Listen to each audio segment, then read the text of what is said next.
ekspertiman, psixologiman, shogirdlarim bor. Bugungi kungacha meni hayotimda bo'lgan oqlanish ham cheklovlar, men yetarlicha emasman va sizga shuni aytmoqchiman. Bugungi kunda mana shu yerda erkin ayol qizlar bu cheklovlarsiz xohlaganini qiladigan ayol emas, yo'q.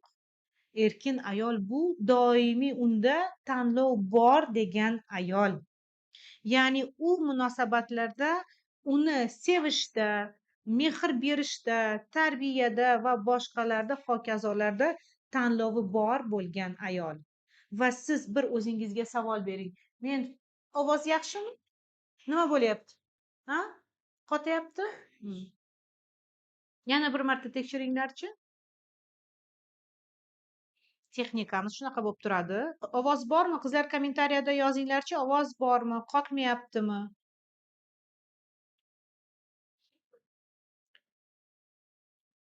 Men o'zimni yaxshi ko'ryapman, xuddiki qotmagandek, lekin balkim bo'lishi mumkin qotishlar. Nima deyapti kommentariyada? Qotmayaptimi? Kommentariyalar nima deyapti? Ha, ovoz bor, ha? Ha, yaxshi. Shunday ekan, chalg'itishdi meni. Iltimos, eshikni yoping, hech kim kirmasin. Вот.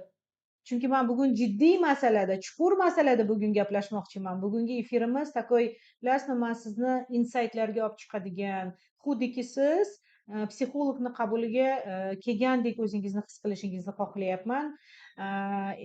Albatta, joziba, energiya bu bir o'z yo'li bilan, lekin biz o'zimizdagi bo'lgan hissiyotlarimizni chuqur anglashimiz bu o'z yo'li bilan. Meni bugungacha konsultatsiyamga kelganlar bilishadi, meni konsultatsiyam arzon emas. 1 soat konsultatsiyamda man 2 million olaman. Shuning uchun ham hammaga xayrli va hammaga manfaatli bo'lishi uchun mana shunaqa kurslarda dostupniy narx qo'yaman. Ya'ni bitta kursni ichida 8 ta dars, 12 ta dars, gaydlar, jonli efirlar olishini istayman doim. Chunki действительно, ya'ni haqiqatan ham hamma o'zi imkoniyat hammani har xil. Men o'zi hattoki o'zimni konsultatsiyalariga yozganimda ham har doim aytaman, sharoitingizga qarang, imkoniyatingizga qarang. Bilasizmi, bu yerda men yo'q joydan o'zimga otni kallasidek baho qo'ydim, narxlarni osmondan oldim degani emas. Yo'q, men shunchaki o'zimni qadrlayman, o'zimni vaqtimni bilaman, bilimlarimni bilaman. Lekin shuni ham tushunib turamanki, hammaga ham emasdir bu va bu okey, bu to'g'ri. No, shu paytgacha da konsultatsiyalarim ko'p, hammasi yaxshi, lekin men ko'p insonlarga yordam kerak ekanligini va ular o'zlariga bu narsaga ruxsat bermasligini ham tushunib turaman. Shunday ekan, shuning uchun ham mana shu ProKix kursini bo'ladimi, boshqa kurslar, o'tgan yili sinxroniya kurslarim bo'lganida men dostupniy narx, ya'ni bitta mana shu narxda ko'p narsani olishini tarafdoriman. Shunday ekan, mana shu kursimizda, mana shu efirimizda bugun sizga xuddiki siz psixologni qabuliga borib kelgandek his qilishingizni istayapman. Albatta, keyin sizni izohlaringizni kutaman. Albatta, bo'lishing, o'zingizni insaytlaringiz bilan, olgan narsalaringiz bilan bo'lishing. Shunday ekan, nima demoqchiman, va biz o'sha o'zimizni cheklov qo'yganimizda, o'sha munosabatda aslida cheklov haqida emas, balki meni erkinligim, meni tanlovim ekanligini tushunishni boshlasangiz, sevishda, mehr berishda men majbur emasman. Men shunchaki shartsiz bu narsani qilyapman va xuddi shu shartsizlikni siz olishni boshlaysiz. Chunki bilasizmi, erkak ayolda 3 ta holat bo'lganda uzoqlashadi. Mana shu ayolda o'sha holatni his qilganda, chunki men har doim aytaman, erkak uni yaxshi ko'rmaganlari uchun ayoldan ketmaydi. Chunki ayoldan ketish ham har xilda. Mana xiyonat ham bu qisman ayoldan ketish degani. Chunki vafodorlik yo'qoladi, chunki уже ishonch qolmaydi, qadriyat qolmaydi. To'g'rimi? Alohida xiyonat haqida, rashk haqida biz 3-efirimizda gaplashamiz albatta. Keyingi efirimiz ham bor bizni. Lekin umuman olganda o'sha erkakni ketishi haqida aytganimizda, o'sha xiyonat ham bu erkakni ketishi. Hali уже umuman jinsiy aloqa qilmaslik, ayoli bilan gaplashmaslik, xiyonat qilmasa ham ayoli bilan bitta muhitda o'tira olmasligi, ko'proq o'rtoqlarini yoki onasini yoki qarindoshlarini yoki gap ishini tanlaydigan bo'lsa, bu ham sizdan ketdi degani. Va shunday ekan, erkak kishi qaysi holatlarda, mana ayolda kuzatiladigan qaysi holatlarda u ketadi, u sizdan uzoqlashadi. Vaholanki o'ylaymanki, har birimizni mana shu yerda dardimiz, mana shuncha sizlar yig'ilgan ekansizlar, o'ylaymanki, har biringizni shunaqa dardingiz bor. Erim bilan yaxshi gaplasha olmayman, erim mani eshitmaydi, erim bilan nimani gaplashishni ham bilmayman. Xuddiki biz yashayapmiz, begonadek yashayapmiz. Ha, bolalar bor, ha, umumiy uy bor, hammasi yaxshi, keladilar, ovqat yeydilar, keyin telefonda o'tirib yoki ko'chaga chiqib ketadilar yoki telefonda o'tiradilar. Shundaymi? Sizga tanishmi bu holat? Bir menga kommentariyalarda ham aktiv bo'lib turinglar. Men keyin efirdan keyin hozir sizlarni hamma narsalarni olib tashladim chalg'imaslik uchun. Efirdan keyin albatta o'qiyman, chunki sizni fikringiz menga muhim. Manfaatli bo'layotganini, siz men bilan jarayonda qanchalik bo'layotganingizni men tushunaman. 3-chi efirda ham qayerdadir sizni savolingiz bo'lsa, qaysidir gaplaringizni balkim ocharman ham. Shunday ekan, erkak ayolda 3 ta holat bo'lganda undan uzoqlashadi. Eng birinchisi bu umidsizlik va nolish. Biz qachon noliymiz? Qachonki ishonmasak, qachonki umidsizlik bo'lsa, baribir hech narsa o'zgarmaydi. Biz уже bo'ldi, biz уже o'rganib bo'ldik hammasiga. Bizda уже hammasi shundayda, mana biz ancha-muncha yashab qo'ydik yoki meni erim o'zi shunaqada yoki men o'zim shunaqada, xuddiki mana biz qabul qilib bo'ldik qaysidir narsalarni. Lekin shu bilan birga bizni umidsizligimiz ham kattalashishni boshlaydi. Umidsizlik bizlarni o'sha ko'zlarimizdagi bo'lgan olovchani, o'sha jozibamizni, chunki ayolning jozibasi avvalambor uni ko'zidan bilinadi, qizlar. Jozibali bo'lishi o'zingizni ko'zingizdan o'rganing. Ohangidan o'rganing. Men o'zimni Prokex kursimda birinchi efirim aynan ohanglar haqida. Aynan o'sha texnikalar haqida. Mana bron qoldirgan qizlarimiz allaqachon o'sha erkakni sehrlash kitobini olib bo'lishdi. Mana shu erkakni sehrlash kitobida men hattoki o'sha qarashlar orqali qanday so'zlarni ishlatish haqida ham aytganman. Buni biz qanday aytamiz? Biz o'sha yonayotgan ko'zlar bilan aytamizmi? Siz mana shu yonayotgan ko'z bilan qarolmaysiz. Sizni ichingizda, qalbingizda erkagingizga nisbatan umidsizlik bo'lsa, erkagingizga nisbatan o'sha nolish. Albatta, umidsiz bo'lgan ayol u baxtsiz. Menga hech narsa qilinmayapti. Menga kerakli bo'lgan narsani men ololmayapman deydi. U umidsiz va nolishda butun umri o'tadi. Bunday ayollarni atrofingizda kuzatsangiz ham bo'ladi. Nuqul yurgan joyida faqat noliydi.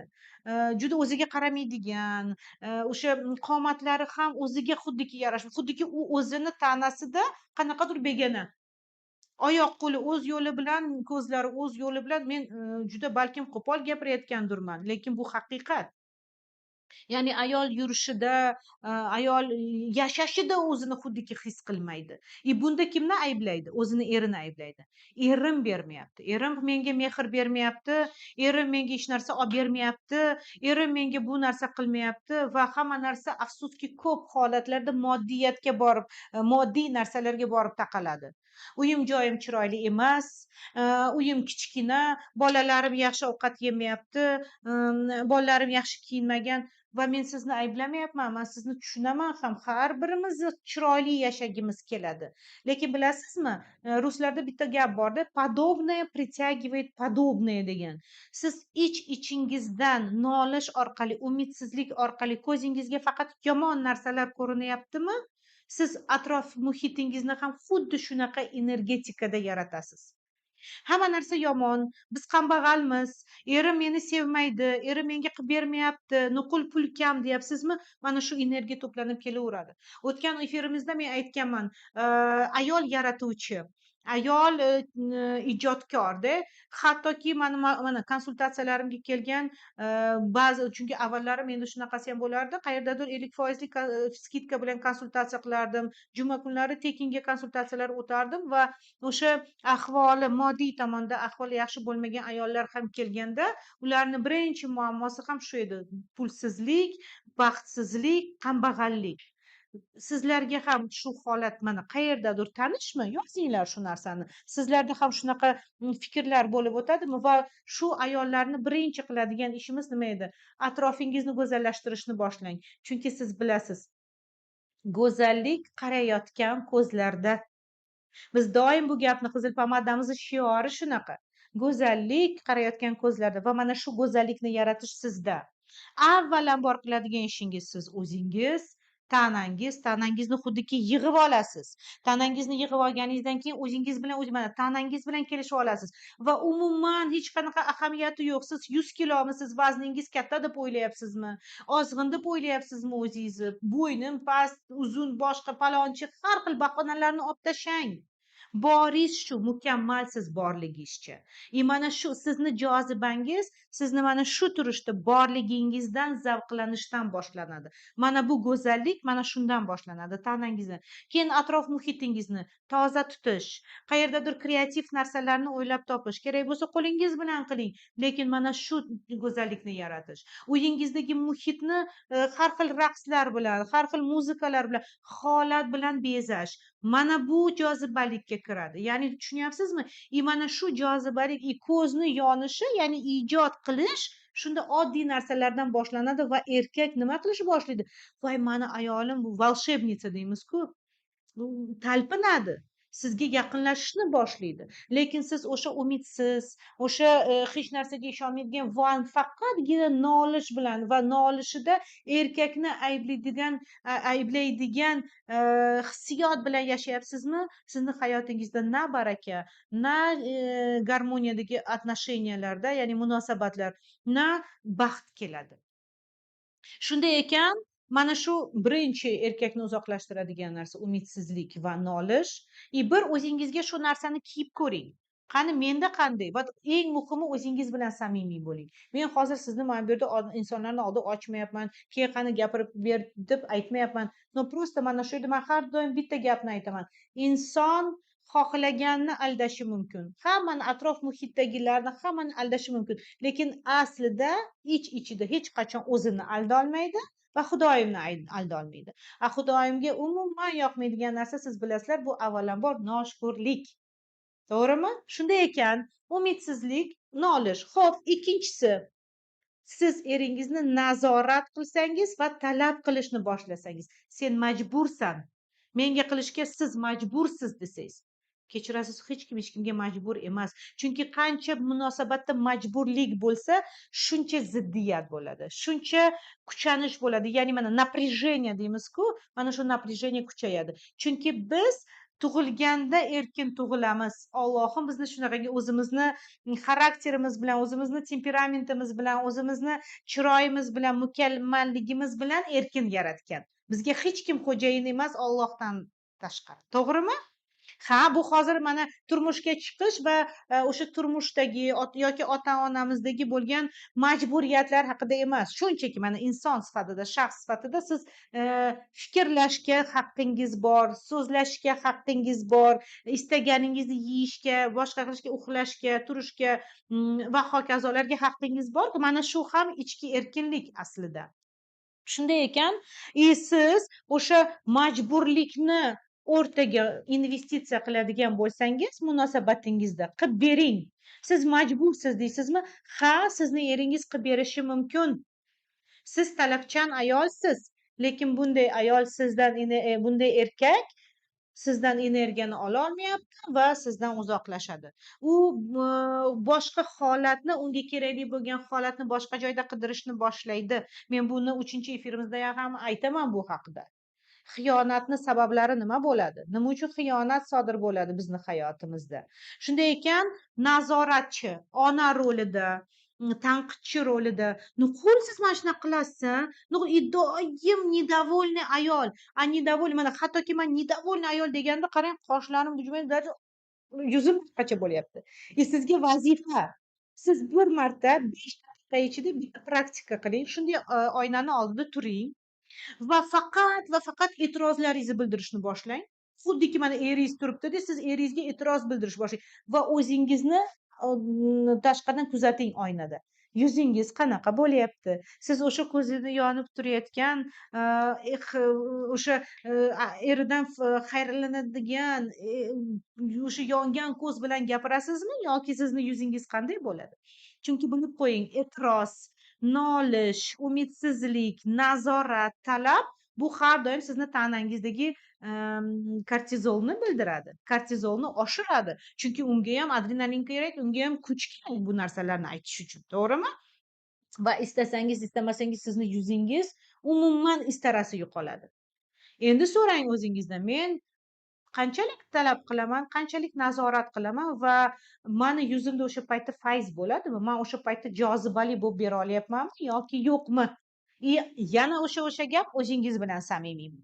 Siz menga aytishingiz mumkin, yo'q, Parijda to'g'ri, men hammasini beraman erimga, chiroyli gapiraman, unaqa qilaman.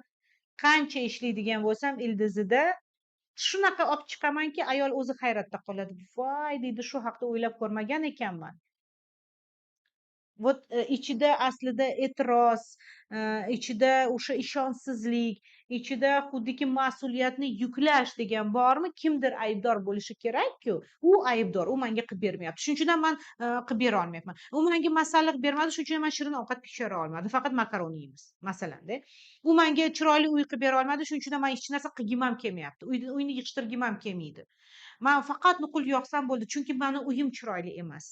Mani tam abo'ylarim chiroyli emas. Вот и mana bu doimiy ravishda bunday erkakdan ayol uzoqlashadi.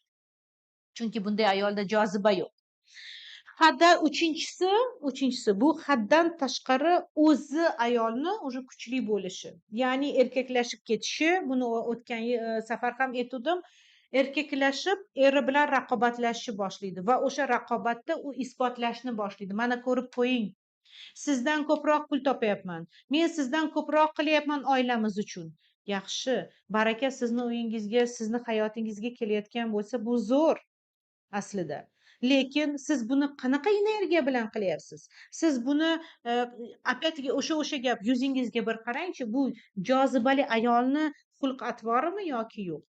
Mana shu narsalarni ham o'zingizga bir kuzatib, o'zingizga samimiy javob bering. Mana shunaqa paytda men har doim aytamanda, oilada energiya almashuvi bo'lishi uchun biz o'zimizga savol berishimiz kerak. Umuman olganda, energiya almashuvi qanday bo'lyapti menda? Bormi o'zi? Biz energiya almashayotgan paytda qanday energiya bilan bo'lishyapmiz? Erkak energiyasimi? Zo'ravon qurbon energiyasimi? Yoki ona bola energiyasimi? Ya'ni chunki birinchisi umidsizlik va nolish, bu siz qurbon pozitsiyasida, sizda zo'ravon bor, sizga hech narsani qilib bera olmayotgan, aybdor, sizni eshitmaydigan, sevmaydigan, mehr bermaydigan erkak. Ikkinchisi bu nazorat va talab, bu ona pozitsiyasi. Sizni xuddiki bolangiz bo'lgandek unini qilding, bozoring yaxshi emas, ishing yaxshi emas, puling kam va hokazolar. Ona bola pozitsiyasi, u ham jinsiy aloqani o'ldiradigan, jozibani o'ldiradigan pozitsiya. Va uchinchisi bu haddan tashqari kuchli bo'lish. Bu уже erkak pozitsiyasi. Erkakka erkak kerak emas. O'tgan safar ham bu haqda aytdim. Erkakka erkak emas. Shunday ekan, siz o'sha oilangizda energiya almashuvini tushunishingiz uchun sizga 3 ta savol beraman. Siz mana shu savollarni yozib oling o'zingiz uchun va keyin bu praktikani bajarasiz. Istasangiz hozirni o'zida bajaring. Shunchaki mana eshitib, kommentariyada yozing. Minnatdor bo'laman. Chunki menga ham o'sha energiya almashuvi juda kerak. Demak, men unga nima, mana o'zingizdan so'rang. Men o'zimni turmush o'rtog'imga, unga nima beryapman o'zim? Nimalarni investitsiya qilyapman? Men chunki bitta narsani aytamanda, erkak va ayolni o'rtasida har doim bir-biriga investitsiya qilish bor. Investitsiya pulda bo'lishi mumkin, investitsiya e'tiborda bo'lishi mumkin, investitsiya g'amxo'rlikda bo'lishi mumkin, har xil investitsiya. Biz erkak o'z tomonidan ham investitsiya qiladi, ayol ham o'z tomonidan investitsiya qiladi va siz bir-biringizga nimalarni beryapsiz? Hozir o'zingizga beradigan savolingiz, men erimga nima beryapman? Qanday energiyani beryapman? Mehrmi u? Ilhom beryapmanmi? Yoki qanday kayfiyat beryapman yoki aksincha? Tanqid, doimiy nolish, doim o'sha talab, qanday energiyani beryapman? Ikkinchi beradigan savolingiz, men undan nimani olyapman? Eringizdan esa qanday energiyani olyapsiz? Chunki buniyam ko'rib chiqish kerak. Hozir ko'p ayollar aytishi mumkinki, Parizod opa, man erimga tanqid qilmayman, hech narsa talab qilmayman, boshqa. Erim esa menga faqat o'sha yomon energiyani beradi. Ya'ni qadrsizlantirish, so'kib tashlash, tam talab har doim, cheklovlar va hokazolar. Ha, bo'lishi mumkin. Lekin nimaga shunday bo'ladi? Savol. Qarsak nima bo'lganda ham ikki qo'ldan chiqadi. To'g'rimi? Mana shuni o'ylab ko'rish kerak. Va uchinchisi, bizni energiya almashuvimizda tenglik bormi? Ya'ni men ayollik energiyani beryapman, u menga erkaklik energiyasini beryapti. Men unga onalik energiyasini beryapman, ya'ni g'amxo'rlik qilyapman. U ham menga qayerdadir вот как бы qisman otalik energiyasini beryapti. Qaysi ma'noda? Men unga g'amxo'rligim bilan qayerdadir, chunki onalik ham qayerdadir kerak, no hammasi me'yorida. Erkak ham bizga otalik energiyasini beradi. O'sha uni g'amxo'rligida, u xavfsizlik yaratganda, bizni erkalatganda qiz bolaga o'xshabda, u ham bor. Mana shu tenglik bormi? Yoki siz ona rolida bo'layotganingizda, ya'ni onalik energiyasini berayotganda, u sizga farzand sifatida kelyapti. Bu уже tenglik emas. Chunki u sizni farzandingiz emas. Ya'ni ota-onalik energiyasida ota-onalik bo'lishi kerak. Mehr energiyasida mehr bo'lishi kerakda. Ya'ni tenglik bo'lishi kerakda.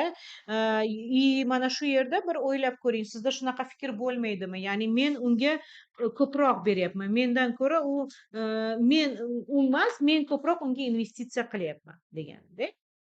Shundan keyin qizlarjonlar, o'sha erkinligingiz sizni jozibangizni asl ildizi, asl kaliti. Jozibaligingizda men aytganimdek nimalarga siz urg'u berasiz? Ya'ni jozibali bo'lish, ko'p ayollar o'ylaydiki, jozibali bo'lish bu chiroyli kiyinish, seksualni kiyinish, ikkita uchta chiroyli so'zlarni aytish. Mana men jozibaliman. Yo'q, jozibalik bunday emas. Jozibalik aslida yanayam chuqur bo'ladi. Men sizga o'sha efirimizni boshida aytganim. Ya'ni sizni jozibangiz bu ich-ichingizdan ishonishingiz, ich-ichingizdan shartsiz ravishda o'sha anaqa qo'llab-quvvatlashingiz, hurmatingiz albatta-da. Shu bilan birga eng muhimi, siz bunda sizning tanlovingiz bor. Siz erkin ayolsiz. Cheklovlarni olib tashlang. Ya'ni cheklovlar, erim va bunaqa, menga ruxsat emas, menga mumkin emas degan narsada mana bu cheklovlar. Endi meni tanlovim, bu aslida bilasizmi, meni tanlovim deganda biz mas'uliyatni ham o'z bo'ynimizga olamiz. Agar men sayohatni istasam va yo'q, erim baribir menga ruxsat bermaydi, bunday bo'ladi deyotgan bo'lsangiz, balkim sizni eringizdan даже so'rashga ham jur'at qilmayotgan bo'lsangiz, demak siz o'zingizga ishonmayapsiz. Sizni eringiz sizni qo'llab-quvvatlashiga ishonmaysiz. Даже bo'ldi, o'sha energiya ketdi. Yoki men qayerdadir o'qiyman, hattoki mana bizlarning menejerlarimiz kursni sotayotgan paytda hozir mana kechadan beri aytishyapti-da, Parizod opa, ko'plar mana qimmat deyapti, ko'plar yo erim ruxsat bermasa kerak deb aytyapti. Mana cheklov. Bu vaholanki siz mana shu efirda o'tiribsiz, vaholanki siz mana shu kursda o'qishni xohlayapsiz va kim uchun qilyapsiz buni? Avvalambor o'zingiz uchun va eng muhimi munosabatlar uchun qilyapsiz-ku. Kimdir uchun shunchaki emas. Ha, bu pul, to'g'ri, lekin investitsiyada pul sarflangan narsada avvalambor siz o'zingizdan so'rang, menga o'zi kerakmi? Munosabatimizga kerakmi? Keyin sotib oling. Keyin bu sotib olayotgan paytingizda eringizga ham shu taklifni bering. Ya'ni biz uchun bu, birgalikda o'sishimiz uchun. Chunki bilasizmi qizlar, munosabatlarimiz har 4 yillikda zerikishni boshlaydi. Men bugun как раз darsimda shu haqida aytayotgandimki, вот как oilaviy psixolog sifatida har 4 yillikda munosabatlar zerikib, bitta nuqtaga kelib qolganini doim kuzatib kelaman. Shunaqa paytda yangilik kerak. Kimdadir jinsiy aloqada yangilik, kimdadir уже mana holat berishda yangilik, kimdadir bilimlarda yangilik kerak. Bu talab shunaqa, miyamizni talabi shunaqa. Vujudimizni, tanamizni anaqasi shunaqa. Talabi. Mana ko'p juftliklarning shunaqa shikoyati bo'ladi-da, mana hattoki jinsiy aloqada ham zerikish nimadan bo'ladi? Bir xil pozalar. Mana bir xil poza bo'ldi, уже xuddiga avtomatik ravishda bo'ladi. Na ehtiroz bor, na zavqlanish bor, orgazm holatlari yo'q. Albatta, mana shu yerda shuni ham inobatga olish kerakki, sizni jinsiy munosabatingizda organik muammolar ketmayaptimi? Chunki ko'p holatlarda tanamizni o'zida muammo ketayotgan bo'lsa, organik muammolar degani bu mana sizni fiziologik tanangizga xos bo'lgan kasalliklar, buzilishlar, gormonlarni o'ynashi, mana bular barchasi sizni organik fiziologik o'zgarishlaringiz.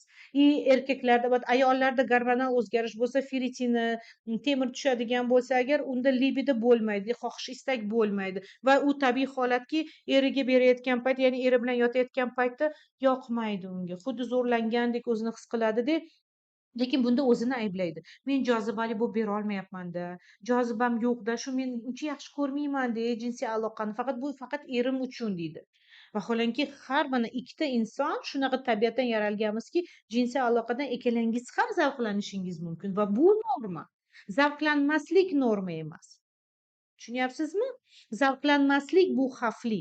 Ham sog'lig'ingizga ham xavfli. Chunki faqat o'sha zavqlanmasdan sizni напряженияларingiz qonga to'lib, o'sha tomir sistemangiz, tomirlaringiz qo'lga to'lashadi, orgazm olmaysiz, u mana shunaqa напряженный turaveradi. Chunki aslida orgazm, bo'shashish, rohatlanish bu o'sha bo'shab, qon tomirlaringiz, ya'ni qoningiz sekin orqaga qaytishni bildiradi. Chunki shuning uchun ham biz har doim aytamiz, jinsiy aloqa ham sifatli bo'lishi kerak. Tushunyapsizmi? Nafaqat erkak zavqlanishi kerak va bo'shashi kerak, balkim ayol ham bo'shashishi kerak va bunda ikkala tomon ham harakat qiladi. Ko'p holatlarda shuni ham aytib o'tish kerakki, ayolni zavqlanmasligida, ya'ni orgazm olmasligida erkaklar aybdor emas. Ko'p holatlarda ayollarni o'zi fikri chalg'iydi, fikrini jamlolmaydi bitta joyda, o'zidan qoniqmaydi, yotayotgan paytda ham qanaqadir aybdorlik hissiyoti bilan. O'shani ham kuzatish kerak. Agar bu shunchaki fiziologik o'zgarishlar orqali bo'layotgan bo'lsa, siz aybdor emassiz. Chunki siz tug'asiz, ko'p ishlaysiz, kam uxlaysiz, turmush tarzingiz nosog'lom bo'ladi, ovqat yeyishingiz bir gapda. Mana bular barchasi sizni tanangizga ta'sir ko'rsatadi. Chekap qiling har 6 oyda. Xudoga shukur, biz shunaqa davlatda yashayapmizki, bizni poliklinikalarda ham yaxshi sifatli yordam beriladi. Poliklinikalarga boring, u yerda ham endokrinologlar bor. Hech bo'lmaganda mana chekap qilish, borib analiz topshirish bugungi kunda qimmat deydigan bo'lsangiz agar, shunaqa e'tirozingiz bo'lsa agar siznida, ya'ni shunday ekan, mana shu fiziologiya bo'layotgan paytda yoki erkak kishida aytaylik, uni prostata bezi bormi yoki kortizoli baland bo'lsa ham ereksiyasi yaxshi bo'lmaydi, yaxshi turmaydi o'sha asbobi. O'sha ereksiya buzilayotgan paytda ayol u yerda ham o'zidan ayb qidiradi, o'zini aybdor his qiladi. Men jozibali bo'lib berolmayapman, meni xohlamayapti, balki meni sevmaydi deydi. Yo'q qizlar, shunchaki shuni ham inobatga olish kerakki, erkaklar ko'p holatlarda o'zini jinsiy muammosi haqida aytishi juda qiyin. Yashab yuraveradi, mayli-da deb yuraveradi. Bunday paytlarda erkakka yordam kerak. Shunaqa paytda sizga seksolog emas, shunaqa paytda sizga endokrinolog va seksopatolog yordam beradi.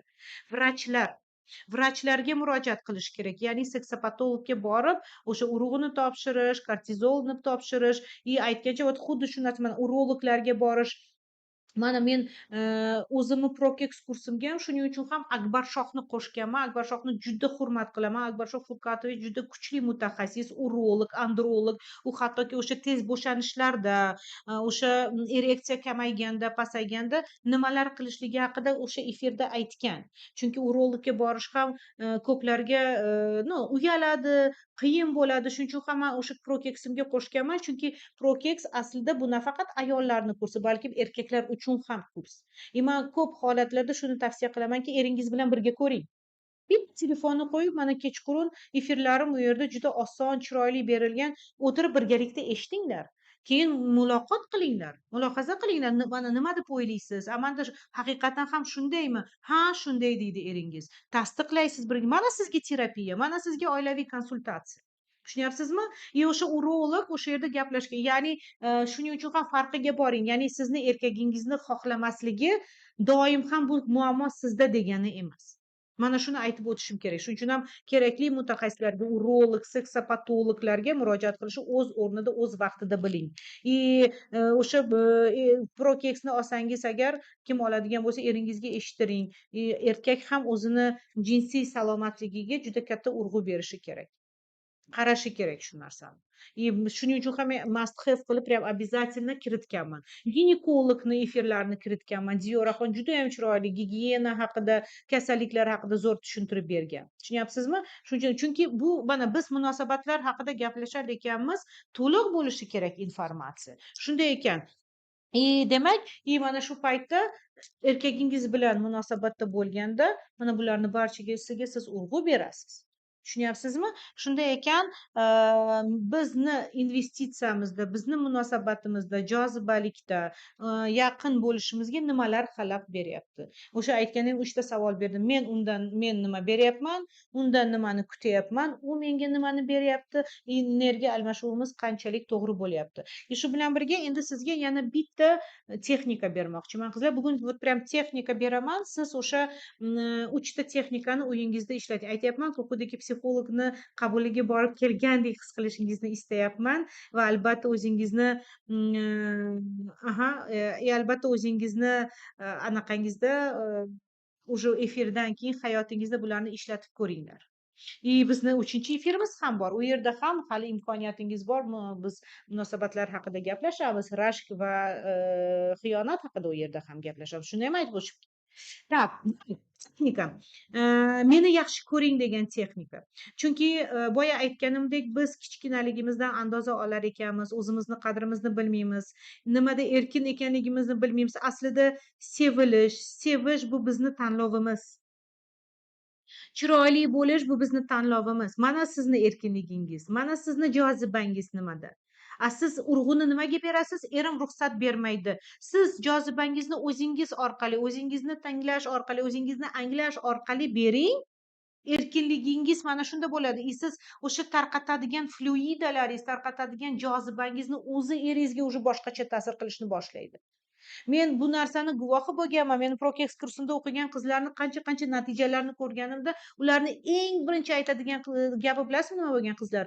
Parizodova, bilasizmi, men faqat erimni ayblardim. Siz meni yaxshi ko'rmaysiz, siz menga yaxshi ko'raman deb aytmaysiz, lekin sizni kursingizda o'qib o'zimni ustimda ishlaganimdan keyin bildimki muammo menda bo'lgan ekan. Chunki men kursda aynan ayol o'zini anglashi haqida urg'u berganman. Munosabatlarda ayol o'zini tanib olishi kerak avvalambor. Erkakka talab qo'yishdan oldin, erkakdan xafa bo'lishdan oldin u tushunsin avvalambor o'zini ehtiyojlarini. Men o'zgarganimdan keyin meni erim o'zgardi. Meni erimni munosabati o'zgardi menga deyman. Men aytaman, yo'q, sizni eringiz o'zgarmagan. Siz o'zgarib eringizga boshqacha qarashni boshladingiz. Qahramondek ko'rishni boshladi. Mana bu mas'uliyatni olish. Bunda ayol mana mas'uliyatni olib bo'lgandan keyin o'zini mana qayerdadir o'zini qadriyatini bilganda, qayerdadir o'zini xatoliklarini tan olganda u erkin bo'lishni boshlaydi. Chunki xatoliklarni tan olmaslik ham aslida ta'nada bloklarga olib keladi. Bilmay ham, kuymay ham, qiynalmay ham deydi-da. Ta'na blokka tushadi. Ta'na blokka tushgandan keyin u erkakka berishi ham qanaqa bo'ladi? Qarshilik orqali, zavqlanmaslik orqali. Bizni ta'namiz bizni fikrimizga bo'ysunadi, bilasizlarmi? Fikrda nima bo'lsa, tanaga signal ketadi. Agar siz tanangizda haqiqatan bir eshitib ko'ring tanangizni. Tanangizda mana hozir, kстати, давайте men sizga o'sha praktikani beraman, o'sha tanani ham eshitishga, his qilishni sizga o'rgatadi. Bu texnika meni yaxshi ko'ring texnikasi. Bu o'sha kichkinaligimizdan kelib chiqqan andoza, ssenariydan kelib chiqqan e'tibor talablik ssenariysida, ya'ni triggeri. E'tibor talablik, mehr talablik, doimiy ravishda e'tiroz, meni yaxshi ko'rishmaydi yetarlicha degan patterni, ya'ni o'sha triggerni ochish uchun mana shu texnikani qilishingiz mumkin bo'ladi. Birinchi bu maskalar texnikasi. Meni yaxshi ko'ring maskasi. Birinchi sizni maskangiz, birinchi o'zingizga savol beradigan, ya'ni o'zingizni anglashda aytadigan gapingiz birinchi maska deb aytamiz. Bir tasavvur qiling yoki eslang. O'zingizni siz boshqalarga yoqish uchun hayotda qayerda rol o'ynagansiz? Mana boshqalar sizni yaxshi deyishi uchun, boshqalar sizni maqtashi uchun, boshqalar sizni voy zo'r ekan deyishi uchun, shu bilan birga turmush o'rtog'ingiz ham sizni yaxshi deyishi uchun, qayerdadir qaynonangiz yoki ota-onangiz, atrofdagilar sizni maqtashi uchun siz qanaqa maskada yurgansiz va u qachon bo'lgan? Qayerda bo'lgan o'sha maskalar? Prям yozing o'zingizga. Bu sizni maskangiz. Shuni ham aytib o'tish kerakki, bizni hammamizni maskamiz bor, albatta. Maskalarimiz har xil, biz ularni kiyishga qayerdadir majburmiz, chunki bor shunaqa o'ziga yarasha talablar bor, o'ziga yarasha cheklovlar bor, biz maska kiymasdan yura olmaymiz. Lekin man har doim aytaman, uyimizda bolalarimiz bilan qilib ushib beramizda, 2 sekunddan keyin qo'shnijonni ko'rsak, voy assalomu alaykum, yaxshimisiz, ohang o'zgaradi, yuz o'zgaradi, darrov boshqacha. Lekin o'zimizni erlarimiz bilan, o'zimizni yaqinlarimiz bilan uni ko'rsata olmaymiz. Man bilasizmi, yana bitta zo'r kuzatuv qilganman-da, bilmayman sizda shunday yo'qmi, tasdiqlaysizlar. Ko'p ayollar uyda o'zini ichki bilyolarini eng eskisini kiyadi, narsalarni eng eskisini kiyadi, pardoz andoz qilmaydi, o'ziga qaramaydi. Lekin ko'chaga chiqaman deganda, ayniqsa to'y bo'lsin, mana to'y, voy pulini ham ayamaydi, makiyajga ham boradi, hammasi bo'ladi, обязательно chiroyli kiyinib boradi, обязательно hammasi yaxshi. Lekin uydachi, jozibali bo'lish uyda kerak-ku, tashqarida emas, chunki bizlarga odamlarni ko'zida yaxshi bo'lish muhim. Bu bizni maskamiz. Mana shu maska deganim. Xo'sh, qani bitta kommentariyalarni o'qiylik. Time out ozgina. Hamma maskada. Da, to'g'ri. Hozir pulim bo'lmay qoldi, kosmetika duxi olishga homilador paytimda tashlab yubordim, berib yubordim. Aha. Maktabda ovoz yo'q. Iloji bo'lgani uchun iloji bo'lganda umuman ketqizmasdim. Я не знаю, о чем речь. Men ham ko'p tergagandan uyda bo'lsa erkin bo'lmaydi. Lekin mani yaxshi ko'rish uchun maska kimdan kam taqaman, kimdir mani yaxshi ko'rishi muhim emas. Juda zo'r, ovoz yo'q. Ovoz bo'lmasa muammosizda. Shuning uchun ishda bo'lsa mazza qilib yashayman. 12 yil shunaqa hammaga yoqish uchun rol o'ynab yashaganman, albatta. Men uyda chiroyli yuraman. Молодец, молодец. Bu zo'r. Вот. Man aksincha erim oldida ko'proq go'zallashaman. Bu juda молодцы, девочки. Endi kechirasiz, ijtimoiy tarmoqlar bor, shuncha kurslarda o'qib kelyapsizlar, shuncha efirlarda qatnashyapsizlar, boshqachasi bo'lmasin ham. Men yo'q, hammasi unaqa emas, menda hammasi yaxshi degan kommentariyalarni ko'proq eshitay. Shunisi yaxshi. Bizda shunaqa ham pul bermaylar. Ovoz yo'qolib, ovoz yo'qmi? Rahmat sizga. Men avval shunaqa edim, endi hamma yaxshi narsa uyda qilaman. Assalomu, Pari opa, labbay. Labbay, Pari opa, Maftuna, men sizni eshityapman, Maftuna bo. Ayol deganda erdan bezmaydi, hurmatli ayollar. Behzod Kamolov, sizni absolyutno gapingiz to'g'ri, lekin hech narsa hech qachon o'z-o'zidan bo'lmaydi, qarsak doim ikki qo'ldan chiqadi. Erkak ayol undan bezimasligi uchun u ham investitsiya qilish, u ham harakat qilishi kerak. Men har doim erkaklarni qo'llab-quvvatlash va hurmat qilish tarafdoriman. Qaror chiqaruvchi erkak. Erkak uyda muhim. Erkakka to'g'ri energiya berish kerak, ularga qarash kerak, lekin ba'zan erkaklar ham me'yoridan ortiq chegarani buzib qo'yishadi. Ba'zan erkaklar ham yo'q joyda mana chiroyligina ayolini ham qadrsizlantirib qo'yadi. To'g'rimi? Shuning uchun ham bezib ketmaslik va hokazolar bizga emas, bunga baho berish. Shuning uchun ham psixoterapiya ham qizlar xuddi shuday, biz toki uni ildizini, sababini bilmagunimizcha biz bilmaymiz qanaqa tavsiya berishni. Biz qanday yo'nalishda ishlashni ham bilmaymiz, chunki bu bunday emas, faqat ayol aybdor, erkak молодец yoki erkak aybdor, ayol молодец. Yo'q, ikkala tomondan ham o'tadi. Shuning uchun ham buni doim inobatga olish kerak.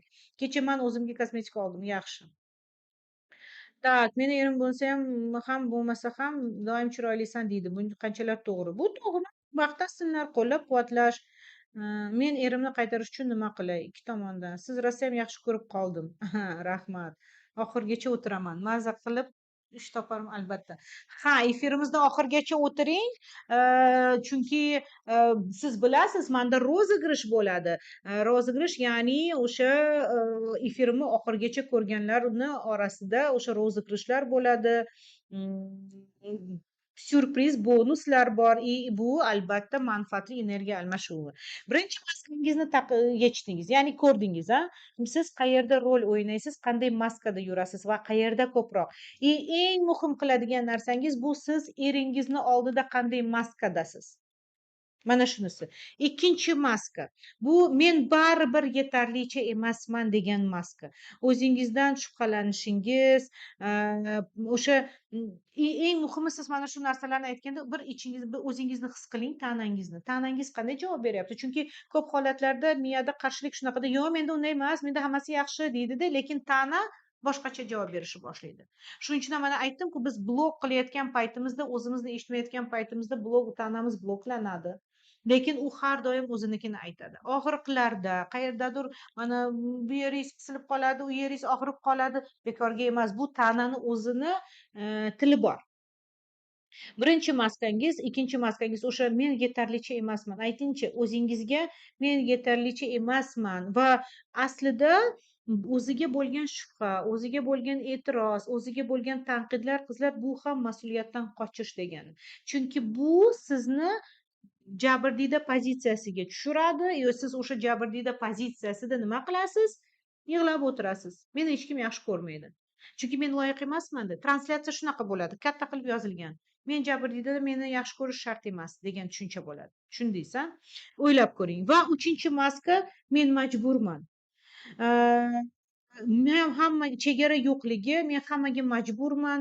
Mana majburlik ham hattoki nimada namoyon bo'ladi. Yo'q demoqchi bo'lgan paytingizda ha deb turasiz. Kimdir sizni xafa qilayotgan paytida ha deb turasiz, indamay turasiz. Va nega? Nimaga siz majbursiz? U qanaqa majburiyatli maska? Yaxshi bo'lish uchunmi u ham? Olqish olish uchunmi u ham? Mana bu sizni munosabatingizga ham ta'sir qiladi. Menga olqish bering. Bu bilasizmi, eng muhimi nimaga olib keladi? Ayol juda eriga bog'langan, eriga qarab bo'lib qoladi. Meni seving, meni yaxshi ko'ring, men borman deganda. Meni maqtang. U maqtovni, u yaxshi ko'raman degan so'zlarni eshitmaganda nima bo'ladi? U xafa bo'ladi. Где-то infantil pozitsiyasiga tushib ketadi. Baxtsiz yashashni boshlaydi. Va mana shu endi bir ko'zingizni yumib, chuqur nafas oling. Mana shu 3 ta maskangizni tasavvur qiling. Maskangizni tasavvur qilganda va o'sha tasavvuringizda mana prям qo'lingizni olib, chunki tana harakati ham shu yerda kerakda. Mana tanangiz bilan his qilayotgan paytingizda xuddiki o'sha qo'lingiz bilan o'sha maskalarni yechib tashlayapsiz. Tasavvur qilingda. O'zingizga savol bering. Agar men hech kimga hech narsa isbotlashim kerak emas, hech kimda hech narsa kutishim shart emas degan tushuncha bo'lsa agar, siz erkinligingizni his qilasizmi? Maskalaringizni yechib tashlasangiz qanday bo'ladi? O'sha erkinlikni o'zingizga ruxsat bersangiz, men o'zimga kerakman. O'zimni chegaram menga kerak.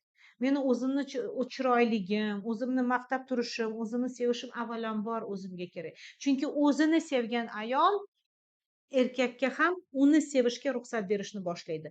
Tanlov ham aslida shu haqda. Sizni erkinligingiz ham aslida shu haqda. Chunki cheklov qo'yish avvalambor o'zimizga ta'sir qiladi. Biz o'zimizga cheklov qo'yamiz. Shunday ekan bir o'ylab ko'ring. Shunga munosabatlarda o'sha maskalarni ham yechilib ketishi juda muhim. Shu bilan birga xuddi shu texnikani siz eringizga ham o'tkazishingizni sizga tavsiya bergan bo'lardim. Ya'ni qani ular qanaqa maskada siz bilan? Siz bilan bugun yaxshi, ko'chada tam boshqacha. Yoki siz bilan qo'pol, ko'chada esa telefonda boshqalarga chiroyli so'zlarni yozib o'tiradi. Asalim, jonim, shirinim. Xiyonatga uchragan aksariyat ayollarni shikoyati, dardi va eng mana ho'ngrab yig'laydigan bitta gapi bor. Parizada mani eng o'ldirgan narsa bilasizmi nima bo'ldi? Men doim erimni u yaxshi gapga o'rganmagan, u yaxshi gap aytolmaydi deb o'zimni ishontirib yurgan paytimda erim menga o'sha telefonida boshqa ayollarga go'zalsan, seni yaxshi ko'raman, chiroylisan degan gaplarni yozgani. Nahotki men bunga loyiq emas edim? Nimaga menga aytmagan dedi. Chunki siz munosabatda qaram bo'lib o'zingizga bu gaplarni aytmagansiz. Buni hech kimdan kutmang toki o'zingizga aytmaysiz.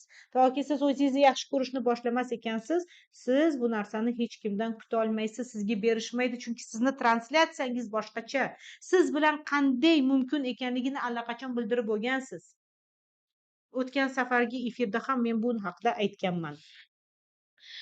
Так, и yana bitta texnika bermoqchiman sizlarga. Уже efirimizni o'sha prezentatsiyaga o'tishdan oldin yana bitta texnika manfaatli bo'lsin. И o'sha texnikalarni hozir qilmasangiz ham keyin qilasizda. Bu texnika mana shu erkin bo'lish, jozibali bo'lish, erim uchun, erimni yaqinlashtirishga, erimni jalb qilishga, erim uchun jozibali seksual ayol bo'lish yo'lakchamda men avvalambor o'zimni topishim kerak. Men o'zimni topishimda u ham 3 ta praktika. Ya'ni 3 ta anaqa gap, so'z.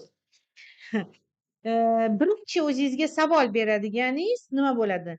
Men nima uchun, men nimada va nima uchun o'zimni cheklayman? Savol bering o'zingizga. Siz shu paytgacha nimada cheklagansiz o'zingizni? Mana cheklovlar dedim-ku, chunki erkinlik haqida gapirdik. Mana bu narsani уже xulosasini chiqarish uchun o'zingizga ayting, men aslida mana ochig'ini aytadigan bo'lsam, men o'zimga nimalardan cheklayman? Sayohatlarda, o'qishda, tam aytaylik, xohish istaklarimda, hobbilarimda, to'shakda, nimada men o'zimni cheklayman. Chunki ko'p ayollarni, даже hattoki erkaklar ham bunga shikoyat qiladi. Mana jinsiy aloqa bo'layotgan paytda ham ayollar shu darajada mana ehtirosli bo'lishni xohlaydi, lekin cheklov bor. Mana bu yerda noto'g'ri fikr bor. Hozir agar men shuni talab qilsam yoki hozir men shu narsani aytsam, agar meni yengiltak ayol deb o'ylasachi erim, yoki mana bunaqa ekanligim deb o'ylasachi deb yana cheklov qo'yadi. Men shu paytgacha o'zimni nimada chegaralaganman, nimada cheklaganman-da. Ikkinchi, mana shu savolni o'zingizga berganingizda bir o'ylab ko'ring, mana kimni ovozi kelyapti. Masalan, aytaylik, siz bo'ldi, men ishga chiqaman deganingizda kim sizga tanqid qo'ygan, kim sizni tanqid qilgan va kim cheklov qo'ygan mana bu yer miyangizda? Shu paytgacha u ona bo'lishi mumkin, ota bo'lishi, bu o'zimizni introyektlarimizni, ya'ni o'zimizni o'sha o'tmishdagi triggerlarni, bizlarni уже qachonlardir cheklab qo'ygan, o'zimizga ishonmagan qilib qo'ygan ssenariyimizni ko'ra olamiz o'sha paytda. Kimni ovoziga qo'y, nima qilasan, senga kerak emas. Ayol unaqa qilmaydi, qiz bola unaqa qilmaydi, jimgina o'tir. Ovozingni chiqarma, jimgina o'tir degan gaplar. Yoki eringizmi? Kim qo'yibdi senga ishlashni? Nima qilasan ishlab? Mana men senga hamma narsangni qilib qo'yyapman-ku. Vaholanki men har doim aytaman, ishlash bu ayollarga nafaqat pul topish uchun aslida, shunchaki rivojlanish, o'zidan xursand bo'lish, o'zini samootsinkasini ko'tarish haqida. Xudoga shukur, bugungi kunda уже shunaqa tendensiya kuzatilyaptiki, ko'p ayollarni erlari adekvat ravishda уже ruxsat berishyapti, qizlar ishlashni boshlashyapti, pul topishyapti, rivojlanishyapti. Eng muhim aytadigan gapim, mana shu yerda ham aytib o'tishim kerak, pul topishda raqobatlashmay qo'yingda. Ya'ni raqobatlashmang eringiz bilan va men ko'p pul topayapman deb o'zingizdan ketib qolmang. Bu juda nozik chegara. Juda tez o'tib qolamiz o'sha joyda. O'zimiz bilmay qolamiz. Bilmagan paytda erkakni qadrsizlantirib qo'yamiz. Ichimizda erkakka hurmat qolmadimi, bu всё, bunday munosabatlarni tiklash juda qiyin. Siz o'zingizga erkakni hurmat qilmaslikni, tanqid qilishni, qadrsizlantirib tashlashni o'zingizga ruxsat berdingizmi, bu всё. Bu bo'ldi. Chunki har bitta ayolga fikran, vujudan, tanasiga kuchli erkak kerak va uni kuchli qilish sizni vazifangiz, jozibangiz orqali, yumshoqligingiz orqali, qo'llab-quvvatlashingiz orqali. Mana bu muhim. Конечно же, to'shakda erkin bo'lib, erkak bilan avvalambor o'zingiz maza qilishingiz. Bilasizmi, erkakka sizni bunday olib qarasa, orgazm olishingiz yoki boshqasi ham po faktu muhim emas.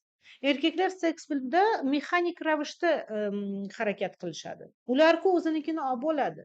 Lekin hamma erkakka ayoli maza qilishi yoqadi. Nega? Chunki bunday ayol avvalambor o'ziga rohatlanishni ruxsat bergan. Avvalambor u o'zi demak erkin degani. U maza qilyapti. Men uni maza qildiryapman degan, keyin uni samootsinkasi oshadi. Bunday ayolni qo'yib yuborgisi kelmaydi, chunki u uni ilhom manbasi, ilhom anaqasi, tushunyapsizmi? Zvezdochkasi, yulduzchasi. Jinsiy aloqasida zo'r bo'lgan juftliklarda doim уже mana munosabatlarda doim garmoniya bo'ladi, yaxshi bo'ladi. Bu nafaqat erga yaxshi berish, o'zi qoniqmaslik, balkim o'zi ham cho'tki rohatlanib, buni erkakka sezdirish, chunki erkak kishi hamma narsani sezadi. Ikkinchi o'zingizga beradigan savol, ya'ni o'zimni topaman, o'zimni topishimda o'sha yo'lakchamda beradigan savolim. Aslida men nimani xohlayman, lekin ayta olmayman. Jinsiy aloqada xohishlaringiz, rivojlanishingizda xohishlaringiz, o'qishingizda xohishlaringiz, tarbiyada, jamiyatda, qaynonangiz bilan kim bilan bo'lishidan qat'iy nazar sizni asl xohish istaklaringiz qanday? Men aslida nimani xohlayapman? Да, сейчас я завершаю. Вот. Lekin men buni hech kimga ayta olmayman. Lekin chunki mana shunaqa. Ruxsat yo'q. O'zimga ruxsat bermayman. Erkin bo'la olmayman. Meni bu yerda urishyapti. Qachon kursingizni prezentatsiyasi qilasiz? 1 soat bo'ldi deyishadi. Вот, да. И, конечно, komandamni ushlab o'tiribman. Sizlarga juda ko'p narsa bergim keladi, o'zimni to'xtatolmay qolaman. Ishqilib sizlarga manfaatli bo'lyaptimi, yaxshi bo'lyaptimi? Qani ozgina jonlaninglar, qani kommentariyalar yozinglarchi. Men o'zim bilan o'zim gaplashmayapmanmi bu yerda? O'zi yaxshi foydali bo'lyaptimi bu dunyoda? Meni gaplarim. Va uchinchisi o'zingizga beradigan savolingiz bu tasavvur qiling. Agar menga eri qo'ymaydi, uyga ko'p borsa aynib qolarkan. Telefon ham endi berdi. 3 bola tug'gandan keyin. Asal, yaxshi-da. Tak, zo'r, ajoyib zo'r. Men ham ayta olmayman. Yaqinlik qilganimda xohishlarimni. Вот boshlang aytishni. Bu juda muhim chunki, tushunyapsizmi? O'z xohishlarini aytish. Chunki erkak bilishni istaydi. Men qancha erkaklar bilan ishlaydigan bo'lsam, bilishni istaydi. Вот как раз men Prokeksda ham shuni haqida aytib o'tganman-da. Nima uchun muhim? Nima uchun o'zimizni xohish istaklarimizni bilib, bu narsani ayta olish, ya'ni bu ham translyatsiya. Erkak kishi telepat emas, u nima sizni miyachangizni ichiga kirib, ha, bu mana buni xohlar ekan, hozir mana bunaqa qilaman deb bilishi kerakmi? Ichimdagini top degan texnika oilada munosabatda ishlamaydi, qizlar. Tushundingiz-a? Agar men kimdan qo'rqmasdan, uchinchi qiladigan o'zingizga aytadigan gapingiz. Вот tasavvur qiling, agar men hech kimdan qo'rqmasdan o'zimga ruxsat berganimda nima bo'lardi? Men nimadan boshlagan bo'lardim? Agar men aha, rahmat. Birinchi qiladigan ishim nima bo'lardi? Hali o'qimadim-ku. To'xtang, nima deyishyapti endi? Вот, да, ya'ni вот, cheklov yo'q, qo'rquv yo'q. Xohishlarni bemalol ayta olaman.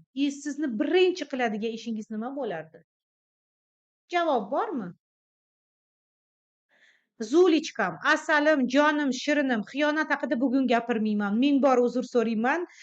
Chunki xiyonat haqida bizni 3-efirimiz bor. Asalim, biz aytib bo'lganmiz. Men hozir efirimizni boshida ham shu haqida aytdim. Qizlar, efirni ozgina sal kechroq, где-то 20 minutlardan keyin sizlarning savollaringga javob berishga tayyorman. Shuning uchun ham efirimizni tark etmang.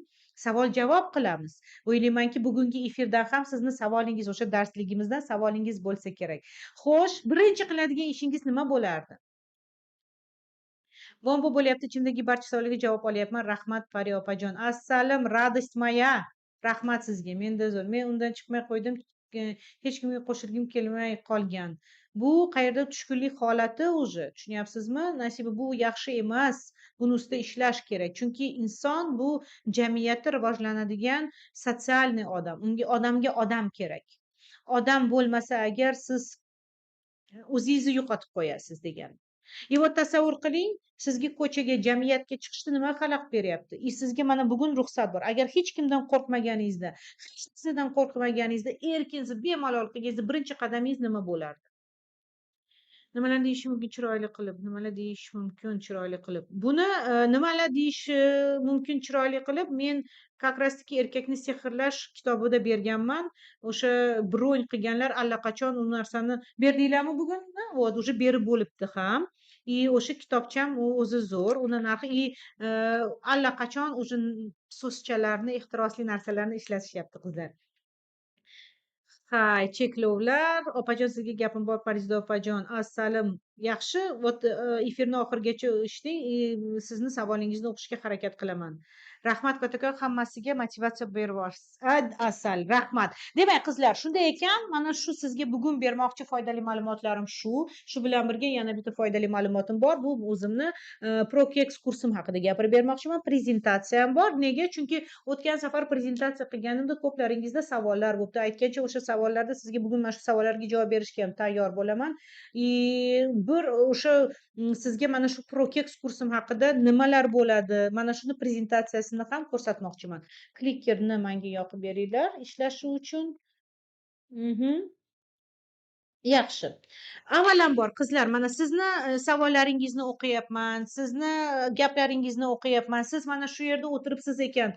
Avvalambor biling, Prokex kursi o'zi uchun kimlar uchun? Balkim u sizga kerakmasdir ham. Lekin o'ylaymanki, siz mana shu yerda o'tiribsiz, munosabatlar ustida ishlayapsiz ekan, demak sizga kerak.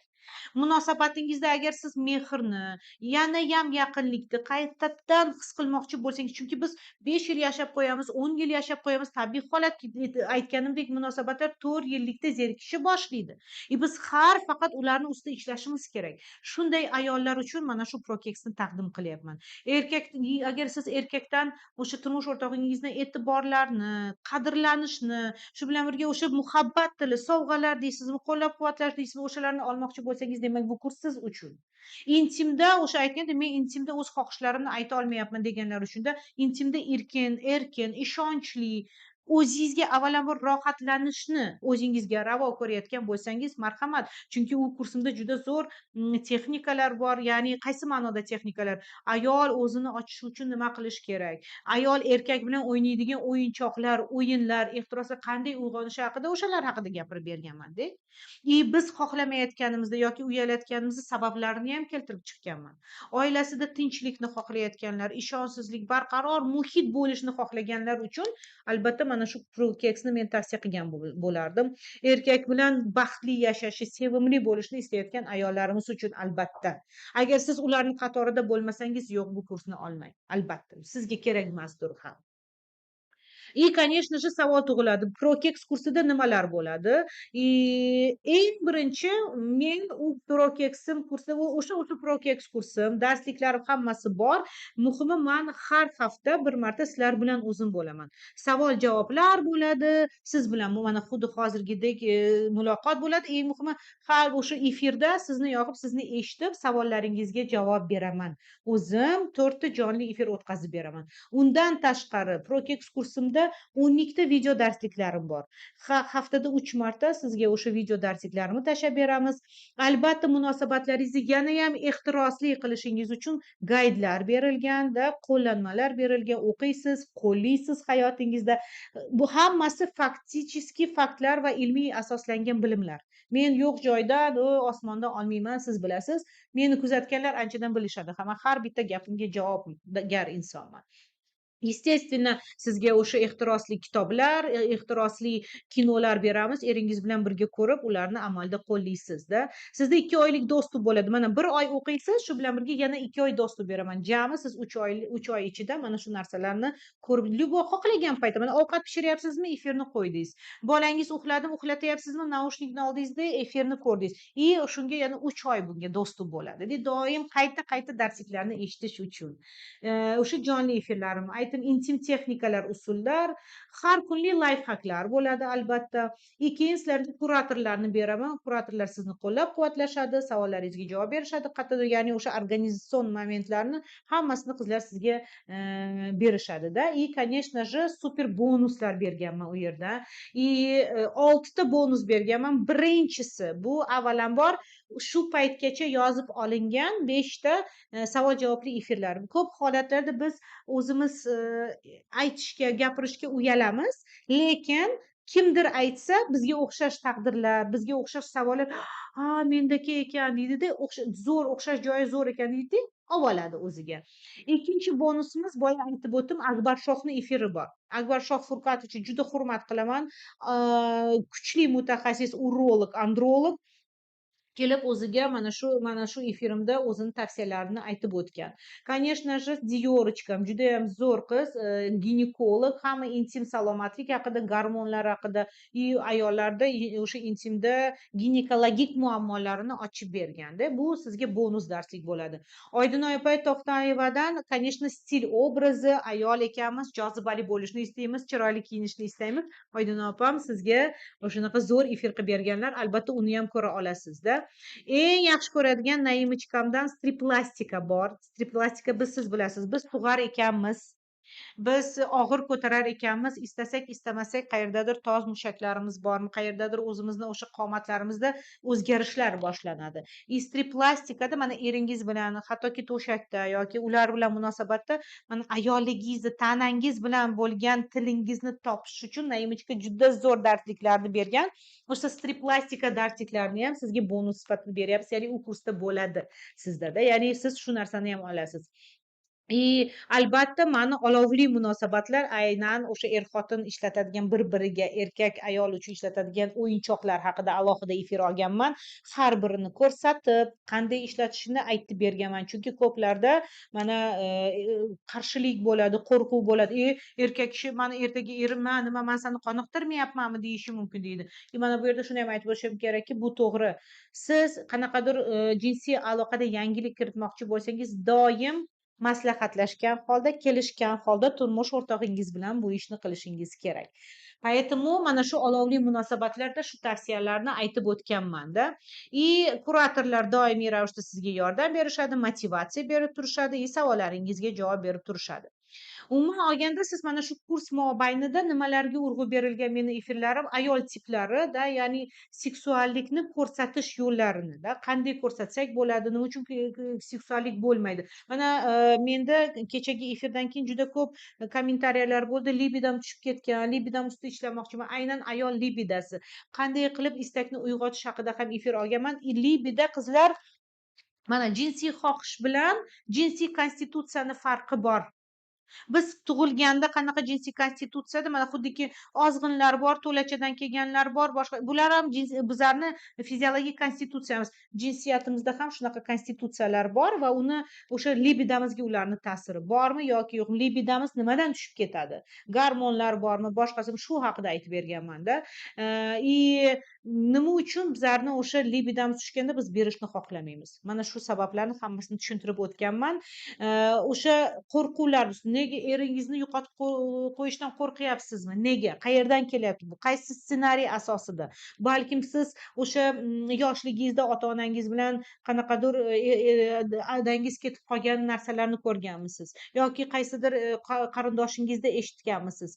Yoki u shunchaki sizga bo'lgan ishonchsizligingizmi? Samotsenkangiz past bo'lganidanmi? Albatta samotsenkasi past bo'lgan ayol nima qiladi? Erkakka qaram bo'lib qoladi, erkakka juda qulay bo'lib qoladi va qo'yvorgisi kelmaydi. Uni yo'qotishdan juda qattiq qo'rqadi. Albatta rashk, ishonchsizlik va xiyonatni psixologik asoslarini ko'rsatib chiqqanman. Bilasizmi, ko'p holatlarda ayollarda mana bu amazonka kompleksi bo'ladi, ya'ni kuchli ayolga aylanadi. Biz psixologik ravishda amazonka kompleksida yashaganimizda erkakni qanday qilib o'zimiz ham ichimizda o'ldirishni boshlaymiz. Uni erkakligini, uni pul topishini, uni erkaklik energiyasini, chunki biz erkaklashib ketganda amazonkalarga aylanib erkakka kerakli energiya bermasak, uni istasak istamasak topishiga ham bu juda katta ta'sir ko'rsatadi. Shuning uchun ham savol tug'iladi, ayol kishi kuchli bo'lishi kerakmi? Va qanday uni ta'siri borda? Jinsiy muloqot payti xalaqit beradigan his-tuyg'ular haqida aytib o'tganman. Ya'ni menda bitta shunaqa bir marta mijozim bor edi, erkak kishi kelganda, Parizoda opa bilasizmi, man ayolimda eng ranjitadigan narsa bu doim seks paytida faqat tinmay gapiradi degan. O'sha tinmay gapirgan.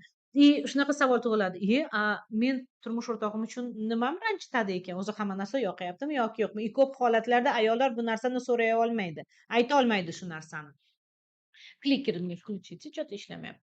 Вот. Shunday ekan, и er-xotin o'rtasidagi olovli suhbatni unday qanday to'g'ri olib borish haqida aytilgan, jinsiy kasalliklar va komplekslar haqida. Chunki o'sha boya aytganimdek, ba'zan jinsiy kasalliklar bizlarni libidamizni, xohishimizni pasaytirib yuboradi. Siz aybdormisiz o'sha paytda yoki yo'qmi? Eng muhim mavzulardan biri bu jinsiy tarbiya bolalarda. Ya'ni qiz bolani oilaviy munosabatlarga qanday tayyorlash kerak? Birinchi kechaga qanday tayyorlash kerak? Bu hamma mana qizi borlargina qiziqtiradigan savol ham shuda. Farzandlarimizda ham qachon ota bolasini cho'miltirishi kerak? Ona o'g'il bolani necha yoshgacha cho'miltirishi kerak? Seks haqida o'zi umuman aytish kerakmi bolaga? O'zi umuman jinsiy tarbiya bu nimalar haqida? Shu haqida efirlarimiz ham bor. Eng muhimi, man bugungi kunda qizlarimda shu paytgacha 1,5 mingta ayol o'qigan joylarda ular nimalarga erishgan, ularni kommentariyalarni, izohlarini o'qiganda men o'zim mazza qilib yuborganman-da. Va tasavvur qiling, kursda o'qidi, shikoyatlari bor edi, qoniqmaslik va hokazo. Endi siz ham tasavvur qiling, mana siz kursda o'qiyapsiz va nimaga erishasiz shundan o'sha paytda? Albatta, munosabatingizda mehr va yaqinlik boshlaydi. Siz xohlagandek bo'lishni boshlaydi. Siz o'sha mana to'shakda ham erkin bo'lishni boshlaysiz. Jozibaligingizni, erkinligingizni his qilishni boshlaysiz. Chunki siz ancha o'sha muammolaringiz ustida ishlab bo'lgan bo'lasiz. Uni sabablarini ko'rgan bo'lasiz. Albatta, xiyonatdan keyin eng mana qiziqtirgan savol ayollarni xiyonatni kechirsa bo'ladimi? Xiyonatni kechirsa bo'ladi va buning uchun nimalar qilish kerak? Ya'ni bu yerda emotsional tiklanish muhim. Qanday qilib degan savolga javob olasiz albatta. Albatta munosabatda tinchlik. Chunki har birimizda erkakka ham ayolga ham tinchlik kerak. Oilasida tinchlik bo'lsa bu zo'rda.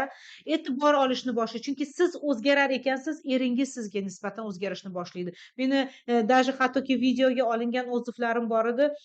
Prokeksda o'qiganda bitta buxorolik ayolimiz, Parizoda opa, erim вообще в общем o'zgargan. Shunaqa erim shunaqa bo'lishini men tasavvur ham qilmasdim-da. Ya'ni e'tiborlarni tinmay menga yaxshi ko'raman sani deb aytaveradi. 13 yilmi shunaqa yashab qo'ygandik, shu paytgacha undan eshitmagan so'zlarni eshitishni boshladim. Sizda ham shunaqa imkoniyat bo'ladi. Tasavvur qiling.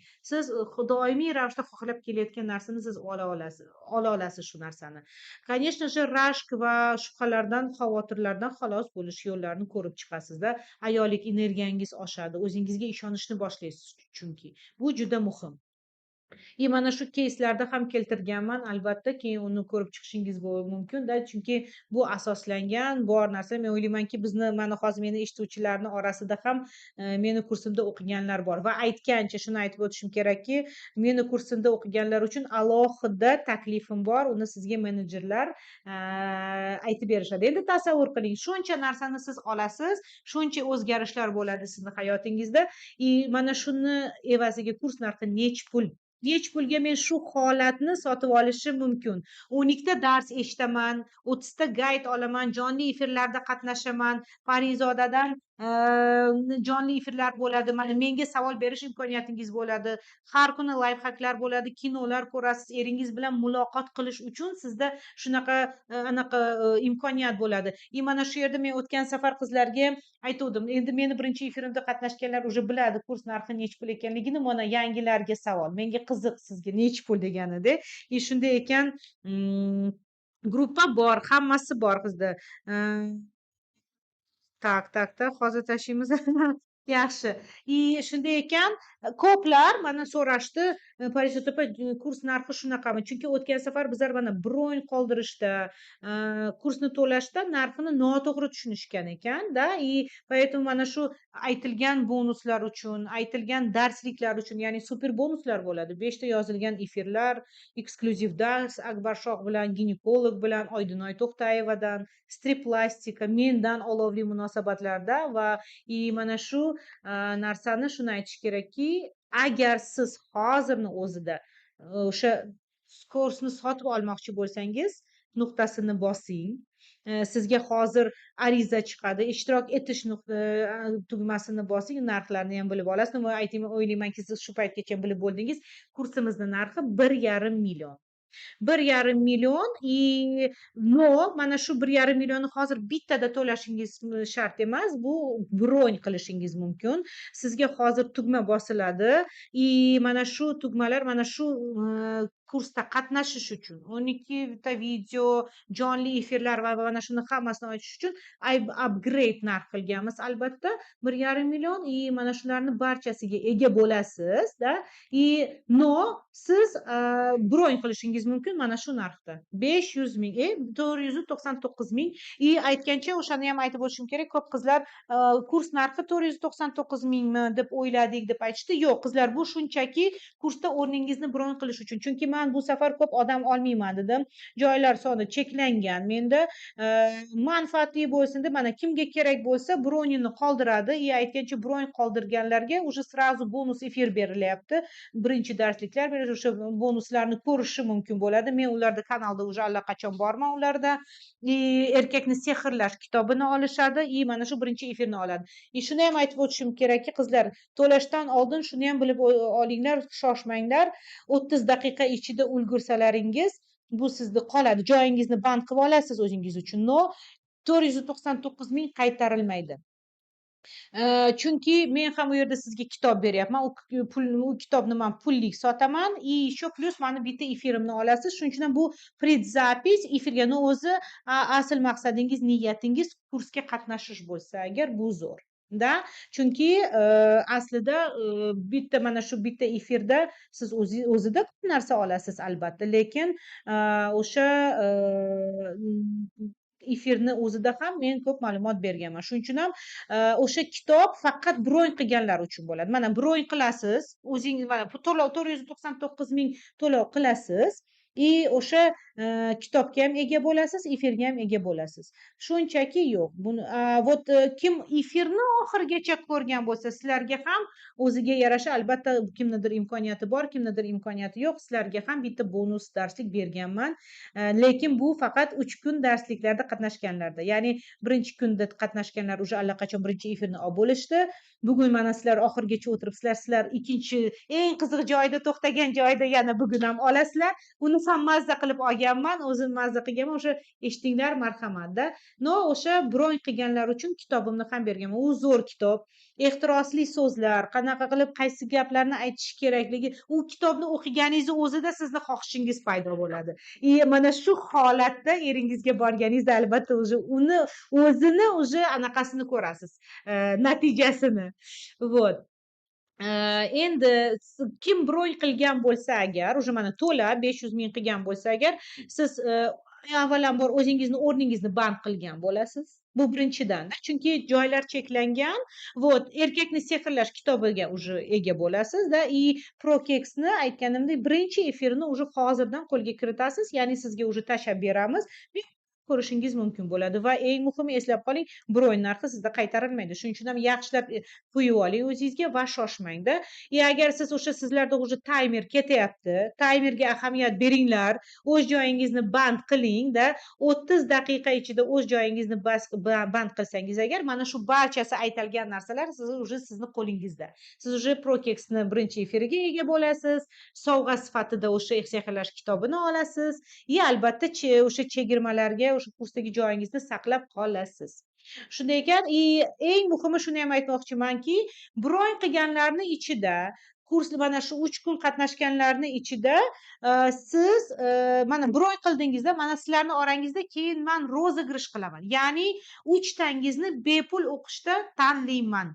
Shuning uchun ham bu faqat bron qiladiganlar. Siz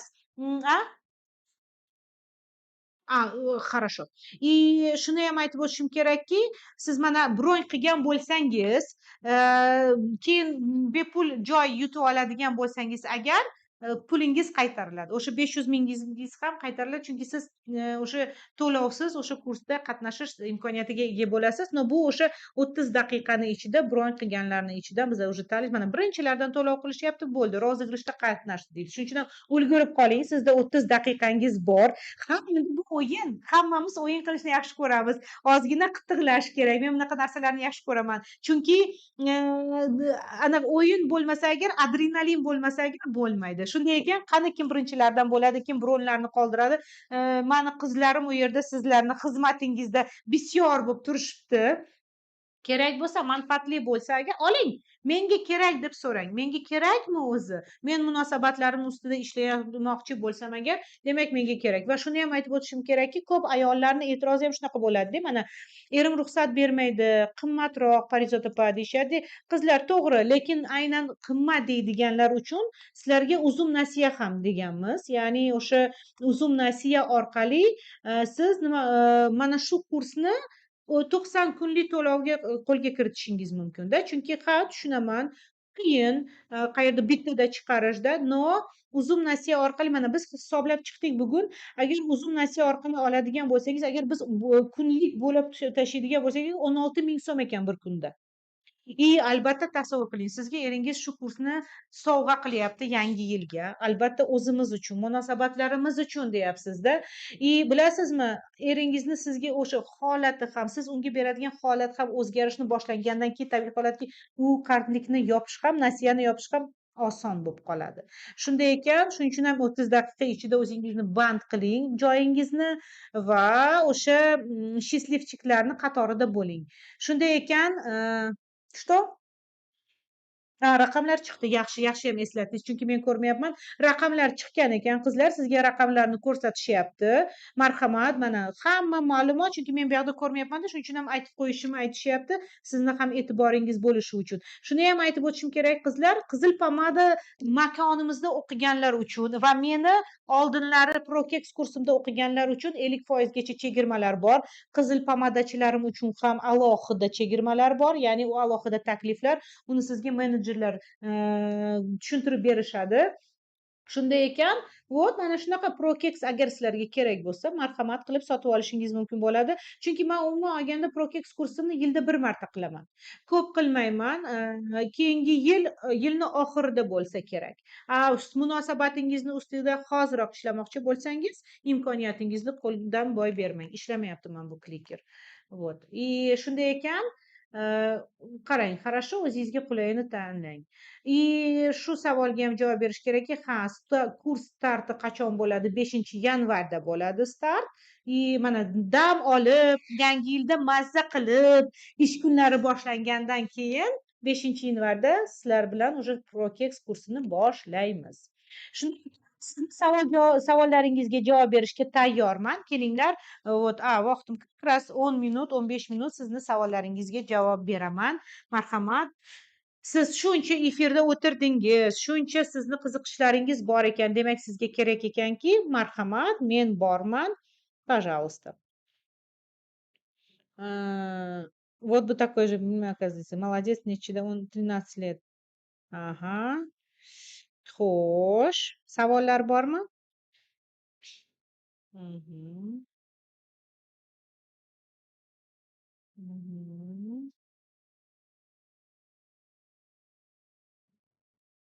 Молодец, я стараюсь делать что-то новое, говоришь, молодец. Правильно, hech qachon to'xtamang. 4 года, каждые 4 года нужно придумывать что-то новое, это обязательно. Так, если так. Nima bo'lyapti bu? Bu показать original rus tiliga o'tib qolibdi ekan. Bu tushuydi, ham rus tilida yozyapti desam agar, bo'ldi, qildim. Xudo xohlasa keyingi safar olamiz. Zo'r, rahmat. Efir zo'r bo'ldi, opa, rahmat. Sizga ham rahmat. Xayrlisi bo'lsin, manfaatlisi bo'lsin. Minnatdorman men ham sizlarga. Erim bilan teng ekansiz, mendan 7 yosh kattalar. Mani biroz ularga nisbatan yoshroqligim bilinadi. Bilasizmi, mana shu yerda bitta narsani aytmoqchimanda, erkaklarda как раз taки erkak bilan ayolni kamida 5 yil oralig'i bo'lsa agar, o'shanda norma. Chunki ayollar tez rivojlanadi, tez o'sadi-da. Nabarot, o'sha 7 yosh u katta farq emas. Sizni dunyoqarashingiz bir xil bo'lishi mumkin, lekin muammo nimada? Mana bilim olishda. Agar sizni eringiz, chunki mana har doim oilada shunaqa payt keladi. Boshida biz bitta bir xil bo'lamiz, stagnatsiya holati, keyin erkak o'sadi, ayol qolib ketadi, lekin mana bu yerda ayol o'zi harakat qilib mana bu tenglikka urinmasa xavfli. Yana oshadi, yana qayerdadir ayol oshishni boshlaydi, erkak uni dogonyach qilishi kerak, ya'ni-da. Shunday ekan, gap yoshda ham emas, gap mana ma'nan o'sishda. Mana siz mana shu efirlarda qatnashyapsiz, kurslarda qatnashasiz, boshqasida mana shu narsa sizni o'stiradi. Eringiz bilan gaplashayotganingizda уже siz o'zingizga ishonib, o'zingizni mana biladigan narsalaringizni aytadigan bo'lsangiz, o'ylaymanki, siz уже yo baribir yoshroq qilyapman deb aytmaysiz. Meni ham turmush o'rtog'im bilan 5 yil farqimiz bor, lekin hammasi zo'r. Э, Так, что еще? Savollar. Efir zo'r. Tak.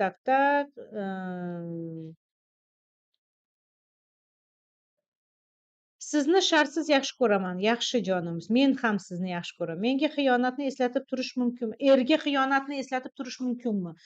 Shu haqida 3-efirimizda aytaman, lekin hozirni o'zi mana shu savolingizga javob beray. Tavsiya etilmaydi, yo'q. Chunki siz o'zingiz eslatyapsiz ekan, sizni mana miyangizda doimiy ravishda o'tiradi. Demak, уже allaqachon ishonchsizlik, allaqachon уже недоверие-da, har safar eslatayotgan paytingizda oralig'ingizga o'sha ayolni o'rtaga qo'yapsiz. Har faqat unga eslatganingizda. Bu bilan o'zingizni bahoyingizni tushirasiz. Bular haqida batafsil 3-efirimizda gaplashamiz. Parizoda opa bilan siz bilan qanday bog'lansa bo'ladi? Menejerlarga yozsangiz, mani рабочий akkauntimni berishadi, bemalol murojaat qilishingiz mumkin bo'ladi. Men bepul konsultatsiyalar hozirgi kunda qilmayapman. Meni konsultatsiyamga yozilish uchun menejerlarga mana o'zimni assistentim bor, yozishingiz mumkin bo'ladi. Oldindan meni konsultatsiyam 1 soatda 2 million turadi. Oldindan to'lov asosida men yozib qo'yamanda, kunlarini, sharoitlarini, shartlarini qizlardan so'rab olishingiz mumkin bo'ladi. Men juda uyalamanda erimdan. Shu uyatni qanday yo'qotsam bo'ladi? Uyat avvalambor bu baho berishdan qo'rqishda, baho olishdan qo'rqish. Siz agar mana eringizdan uyalayotgan bo'lsangiz, eringiz nima qilsin? Nima uchun siz eringizni o'zi mana erkin bo'la olmayotganingiz eringizga ham ta'sir qiladi. Chunki ba'zan erkaklar ham o'zidan o'sha muammoni qidiradi. Men bu ProKeks kursda shular haqida ham aytganman. Uyat qanchalik bizni munosabatimizni buzishi haqida shu narsalarni aytganmiz. Поэтому tavsiya qilaman. Doiman ochiqchasiga aytaman. Bu kursimni juda yaxshi ko'raman. Marhamat, sizga hozir tugma chiqgan, ishtirok etish tugmasini bosing, skidkalaringizni oling, bonuslaringizni oling, qo'shiling, predoplata qiling, erkakni sehrlash kursini kitobini oling, o'sha yerda ham o'qing, ehtirosli so'zlarni ishlatishni boshlang. Mana siz yo'q, menga qatnashmayman deganingiz bilan ishlashda ham birinchi qadam qo'yish kerakmi? Chunki uyatni mana ildizida nima turadi? Menga ustimdan kulsachi, menga noto'g'ri baho bersachi. Bu aslida o'zingizni o'sha samootsyenkangizni pastligidan jonim. Samootsyenkangizni biz samootsyenkani qanday ko'taramiz? Shunda ichimizga kirib o'zidan o'zi ko'tarilmaydi. Bizni bilimlarimiz, bizni ilmimiz, bizni rivojlanishimiz bizni samootsyenkamizni ko'taradi. Bilimsizlik bizni samootsyenkamizni tushiradi. Shunday ekan, doimiy ravishda o'zingizni ustingizda ishlanglar deyman. Bolalar kelib qolsa nima qilishi aytaman degandingiz Instagramda. Bolalar kelib qolsa nima qilishi aytaman degandingiz. Qanday, qayerda aytganman? Bolalar kelib qolsa qayerda? Bolalar, bu jinsiy tarbiya haqida gap ketyapti. Qanday reaksiya bildirish kerakligida. Bu yerda vaziyatni o'zini tushunmayapman. Может быть, siz konkretno menga qanday qilib aytganimni aytasiz, чтобы men bilishim uchun. Bolalar qaysi jinsiy aloqa qilayotgan paytingizdami yoki siz gaplashib turayotgan paytingizdami, qayerga bolalar kelib qoladi? Mana shu yerda qayerga yozamiz savollarni? Shu yerni o'zida o'qiyapman, asalchalarim. Bizda 8 yil normaga kiradimi? Tak, Parizoda opa, men erimni ko'p narsada kechira olmayman. Xiyonatini ko'p ayblayman. Xavfli bu, Solixa. Har doim ayblash sizni ham tushunsa bo'ladi. Albatta. Chunki har bitta xiyonatni qizlar ayolni o'ziga bo'lgan samootsyenkasi bitta tushib ketadi. Chunki avvalambor xiyonat ayol o'zini ayblaydi. Men bera olmadimmi? Men qila olmadimmi? Menda aybmi deydi. Keyin, конечно же, bu ongimiz shunaqaki, u bizni himoya qilishni istaydimi? Himoya qilayotgan paytda sekingina o'sha ayblovlar kimga yog'iladi? Erkakka ayblashni boshlaydi. Kimdir vinovat bo'lishi kerak. Biz nima deymiz? San aybdorsan. Qanaqa qilib sen men bilan shunday qilding deydi. Shunaqa paytlarda aytamanda, xiyonatni kechirsa bo'ladi qizlar. Mana uyg'un munosabatlarga erishish bilan, yetuk pozitsiyaga chiqish bilan Hammani xato qilish huquqi bor-da, lekin nimaga xiyonat sodir bo'lgan? Nima sababdan ekanligini mana ayblamasdan, na erkakni, na o'zini ayblamasdan o'rtada chestniy bo'lib, mana shuni xatoliklarni ustida ishlash. U xatoliklarni man o'ylaymanki, siz ham bilasiz. Da 3 kunlik bepul kursni oxirigacha ko'rganlar bonus deyilgandi. Prokeksni skidkaga tushganini endi shunda. Bonusga berilgan narsa aytib o'tdim boya, efirni oxirigacha ko'rganlar uchun ham bonus dars beriladi. Bitta, bron qilganlar uchun bu Prokeksni birinchi darsi berilyapti. Efirni oxirigacha ko'rganlar uchun o'sha bonusli dars. Lekin u yerda qanday? Birinchi kuni ko'rganingizda bitta dars ochiladi, ikkinchi kun ko'rganingizda ikkinchi dars ochiladi, uchinchi kun ko'rganingizda uchinchi dars ochiladi. Ular o'rtada kesilgan spetsialniy. Chunki siz haqqoniy bo'lsinda, mana siz ham, men ham sizlarga ishonib, mana darsligimni vaqtimni ajratib dars yozib berdim. Sizlarga manfaatli va xayrli bo'lsin deb. Nimani evaziga? Siz menga vaqt ajratganingiz hisobiga va men bundan judayam minnatdorman. Так, albatta farq bilinadi. Meni xo'jayinim 7 yosh katta. Да, okey, bilinadi, но опять-таки aytyapman-ku, bu yerda уже mana agar siz doimiy ravishda men 7 yosh kichkinamanda, aqlim u darajada yetarlicha emas. Voy men mana bunaqa deb aytaversangiz, shunaqa bo'laveradi. Lekin mana biz o'zgaramiz. Biz ba'zan bilasizmi, erkaklar 10 yil katta bo'lsa ham ayollar ulardan boshqacharoq. Xuddiki ayol kattadek ko'rinadi. Hammasi bilimga, ilmga asoslanganda qizlar. Tak, Pari opa 8 yil farqimiz, men 8 yil kichikman. Xuddi shunday, o'sha gap. Agar 1 yosh bo'lsa, farq norma emasmi?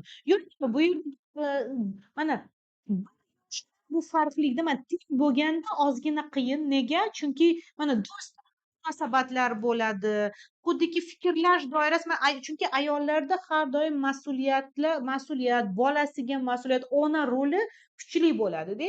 И вот yosh kichkina bo'lganda bitta xavf tomoni bor.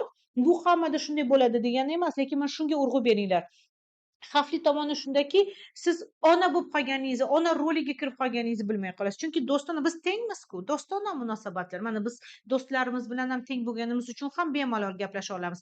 Plyus tomoni munosabatlarda siz erkak bo'la olasiz gaplashganda.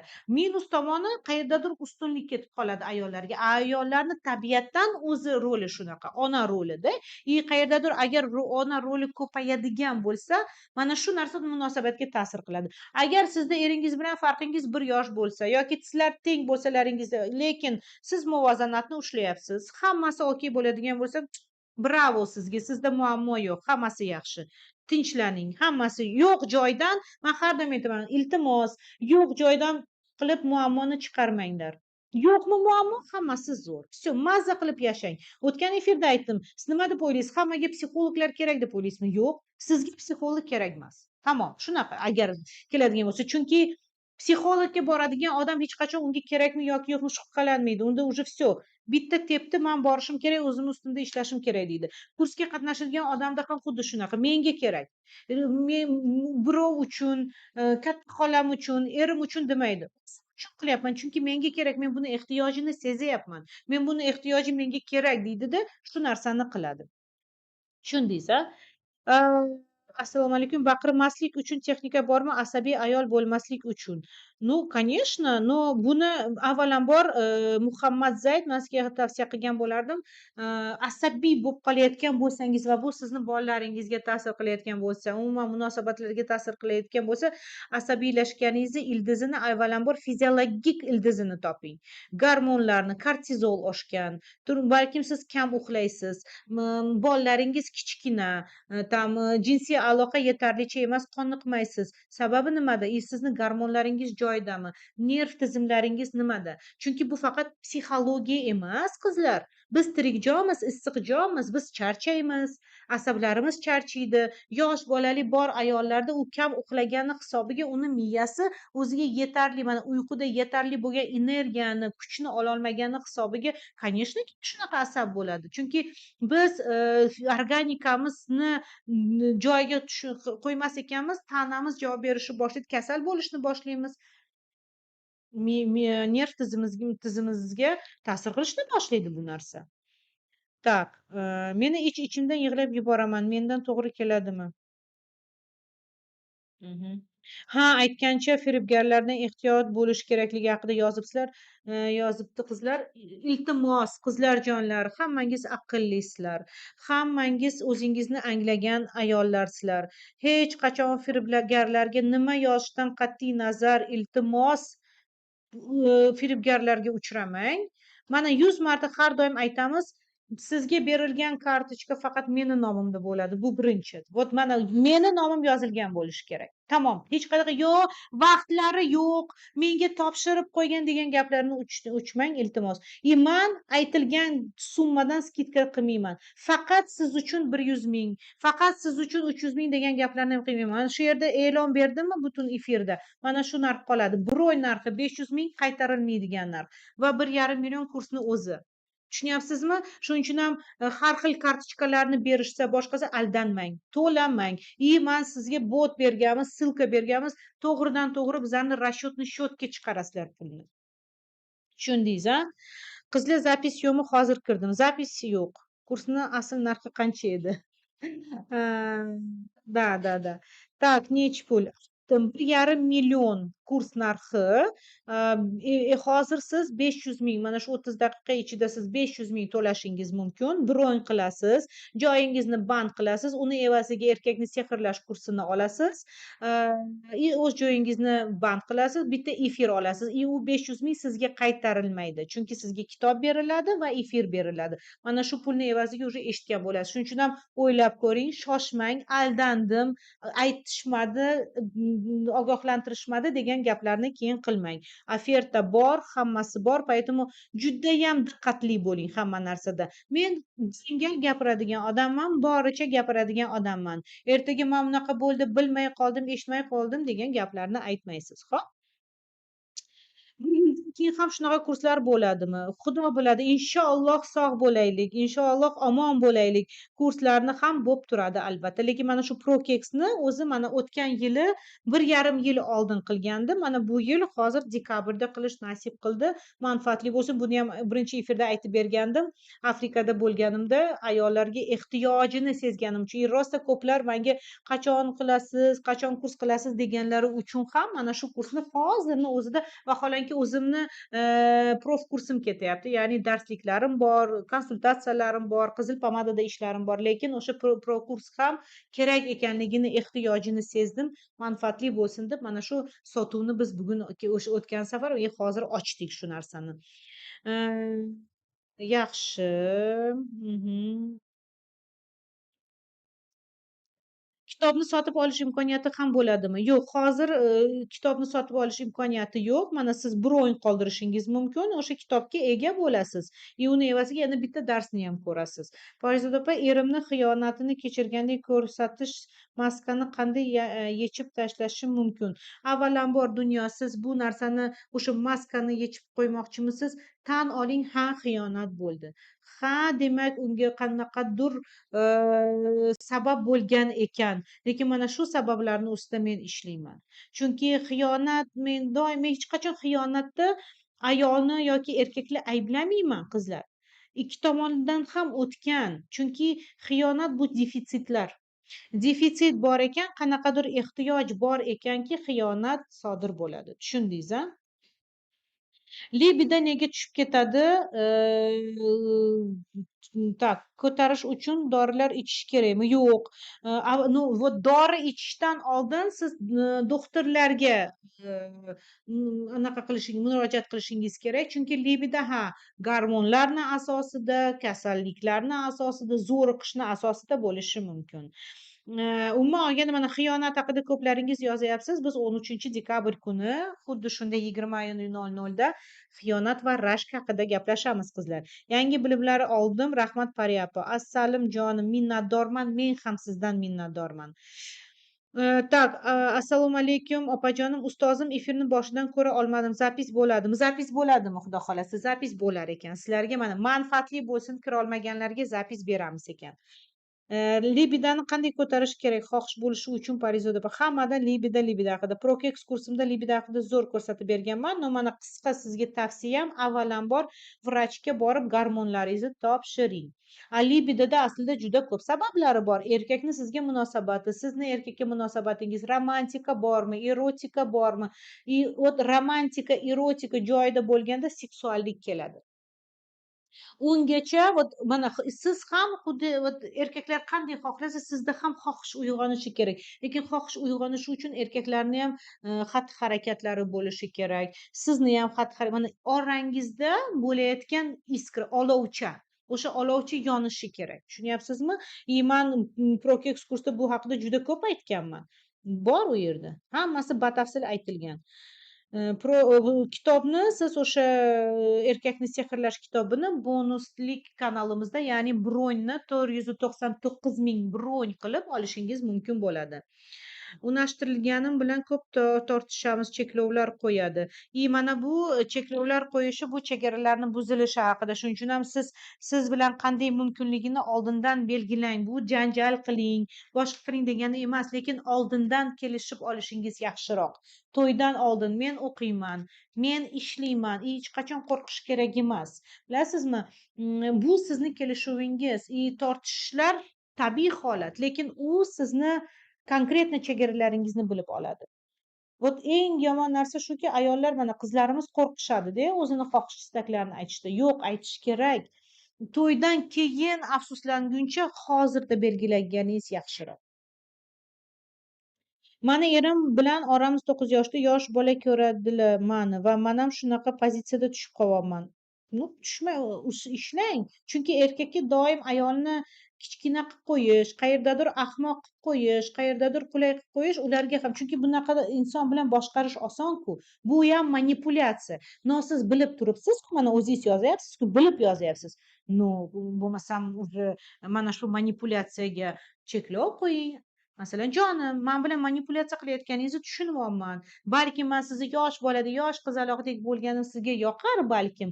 Lekin unutmang, men siz turmush o'rtog'ingizman. Siz bilan, ya'ni siz bilan o'sha tengma-teng fikrlar doirasida bo'lishni istayman. Agar meni qayerdadir bilimsizligim bo'lsa, qayerdadir aybim bo'lsa, ayting. Men kitob o'qing, rivojlaning, siz menga investitsiya qiling, chunki menga yosh boladek qarashingiz menga yoqmaydi deb ochiq oydin ayting sizga yoqmayotganini.